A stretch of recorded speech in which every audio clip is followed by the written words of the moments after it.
Now, this week, senior hospital doctors in England voted in favour of strike action in their fight for better pay, meaning NHS consultants will walk out on the 20th and 21st of July, just a matter of days after a planned 5-day strike by junior doctors.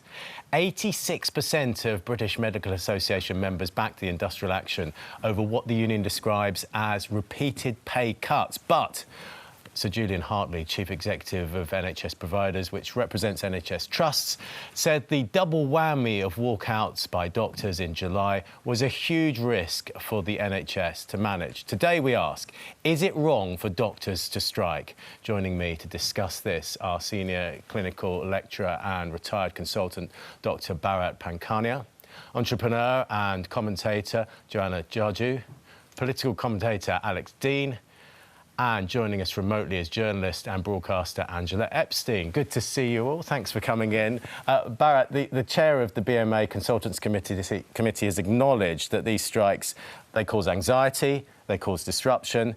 They're going to really affect patients, aren't they? Is it right? Is it justified that they strike? Sharp intake of breath. I think it is so sad that we've come to this. I have been a doctor for nearly 40 years. And I know that when we worked and we were unhappy, we always used to say, we cannot strike, we must not strike. So please, let us look at it in the context of 86% of senior doctors, consultants, on a 71% turnout have said, we want to go on strike. That is an indicator of the desperation in the system. We don't want to go on strike. That's the big issue. And we can still stop the strike. This is the main important point. The strikes can still be stopped if only the government would come to the table, negotiate and produce a better deal. This is really important, that the government tomorrow comes to the table and says, let us make this better. Angela, you hear that from Dr Bharat. It's an impassioned plea, isn't it? 86% of them voted in favour of this, and they don't want to go on strike, as we've heard over the years. I mean, it's quite a clear message. This is the last resort, isn't it?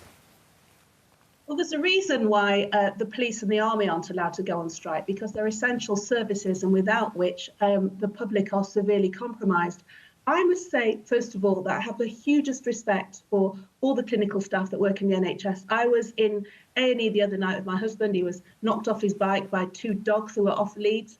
They were really, really under the cosh, the staff there. There aren't enough staff, the circumstances are difficult, and they are so compassionate and committed. I think the contribution that doctors make to society are wonderful, and they deserve to be paid better. Yes. All that I absolutely agree with, although not 35% increase. I think that's just bonkers. Yeah. So you agree with strike action then, it sounds like?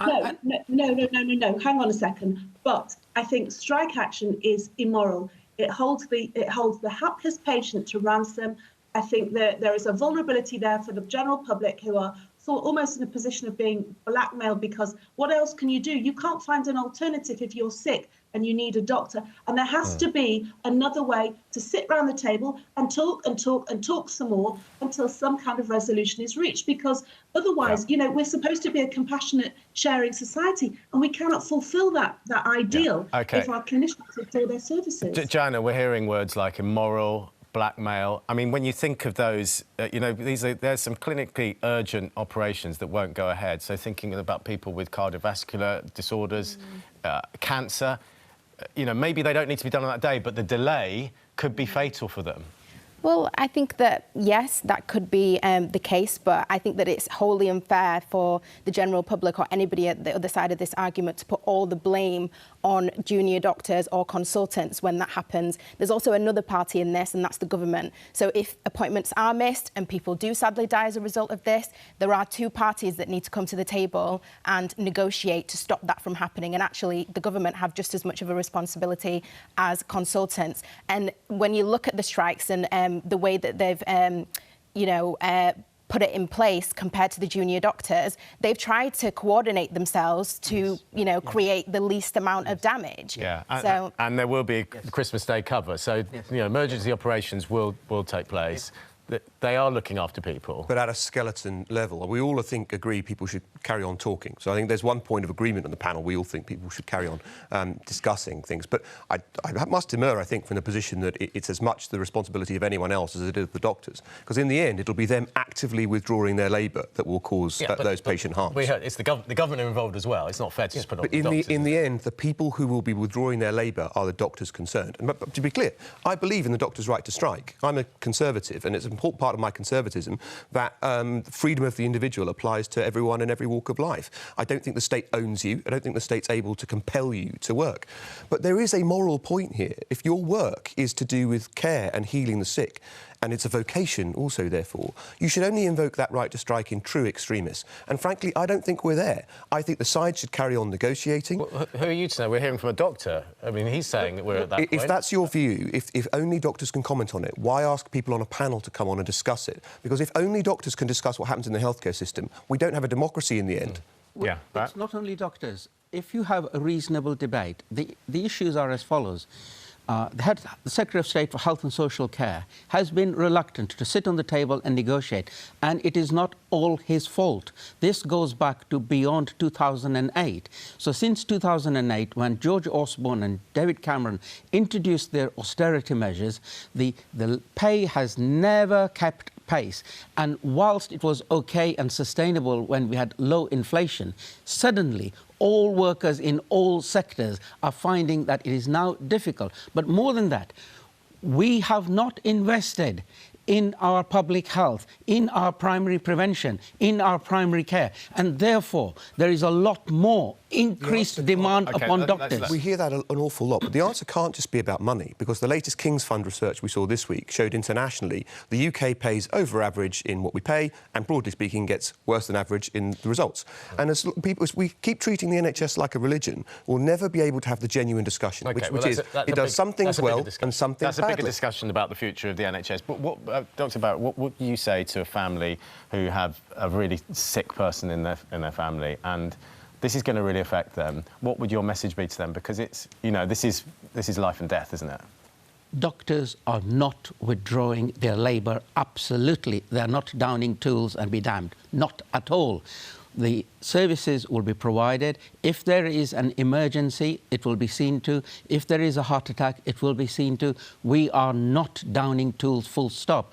We have already put in place measures to make sure that emergencies, intensive care unit, etc., continue whilst they go on strike. But you can't guarantee that people won't die because of this. Nobody can. But the other point, and this is really important, we must discuss it, which is if we don't bring it to the attention of the government that the NHS is running extremely lean, what will happen is to do nothing equals more deaths that you don't see, but there are more deaths. Yeah. Because you've underfunded the system for a long time. You may be preventing people from dying from cancer or treating heart attacks, but what do you say to somebody who's been waiting for a hip replacement for a year, wants their cataract out? Well, that's what you're going to cancel. To be fair, his point is that the NHS is crumbling, and this is not just about pay, this is about preserving the NHS. It is. And that's a decent point, isn't it? That people are leaving, doctors are leaving, they're retiring, they're going to Australia where they get paid more, and they're basically making a stand and saying, we need to do this to save the NHS. You what ought, would you of say course, to to that? have an obligation to people to spend their time in the NHS for several years, in the same way we oblige people,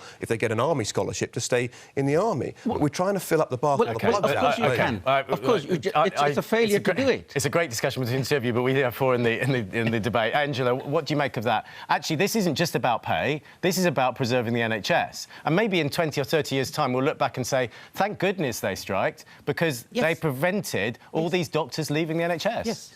Yes. I'm absolutely shocked that the consultant on the panel can say, yes, there may well be deaths in. I'm sure it wasn't meant to sound cavalier. I'm sure obviously he has a vocation to do no harm. But the very fact that there even is a suggestion that the withdrawal of labour may result in the unnecessary deaths of patients is in itself shocking. The NHS, hang on a second, I did listen to you with respect.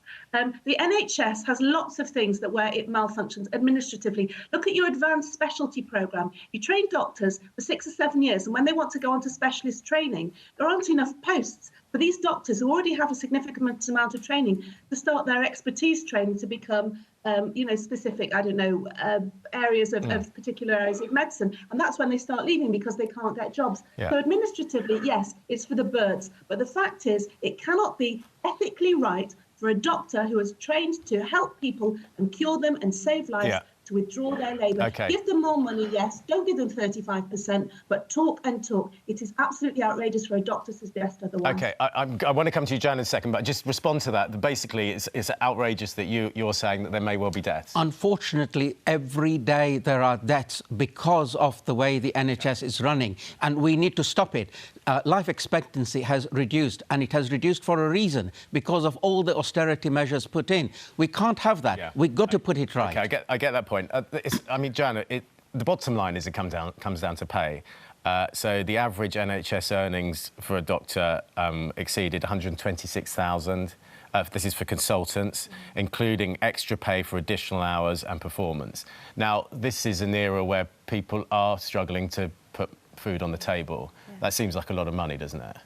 I mean, it is a lot of money, but it's also deserved. And I think that, people talk about this pay rise as if it's doctors being greedy, but actually it's a pay restoration, and it very much is a last resort thing. So, their pay has been cut in real terms over the last 15 years, and they've got to a point now where being a doctor needs to actually be attractive to the next generation coming in, and it no longer is. Or maybe you'll do your training in a university and then you go to Australia after. So this is also a retention issue as well. And this is, sorry, can I just finish? This is also about the fact that these are the brightest and best in our society, and some of these people are also smart enough to become investment bankers in the city. And being a doctor, even a junior doctor, you have to wait years before you're even paid a certain amount, whereas their friends will be earning £100,000 within their first, first 2 or 3 years in the city. This very polite of you to allow to finish. Of course, but this side of the debate's going to have to figure out where they are, because we hear on the one hand it's about preserving patient outcomes and ensuring quality of life,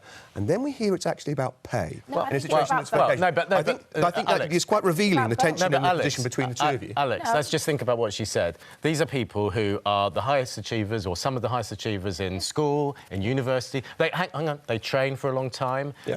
If we're just saying, well, it's all about pay, well, let's pay them what porters get. We don't, because that's the real life. That's real life, isn't it? And they People get paid hopefully more. went into medicine because they felt a sense of vocation.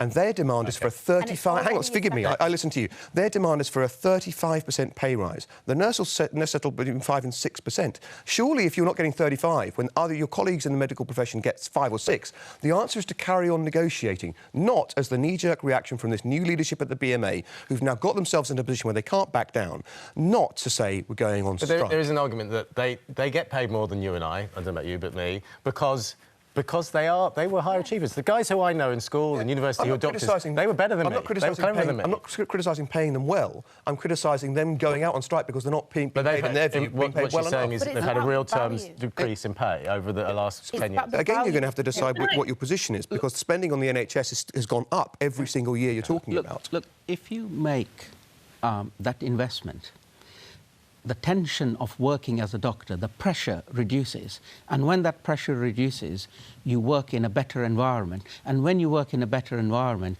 you will have better retention. It is extremely expensive to train doctors, and then for those doctors to leave and go somewhere else. Therefore, my other plea is, look, invest in your public health, invest in your prevention. And when you do that, that pressure, unfortunately, it won't occur overnight, but that pressure will reduce. And when that pressure reduces and you can do more of your science that you're trained for, you will be a happier NHS. And we need to be a happier NHS because it is one of the best in the world. Yeah, right, that is great. Thank you all very much indeed. And yeah, we're all smiling at the end, so thank you. It's good to have you on, and thank you, Angela, as well. A broad range of views there, Holly.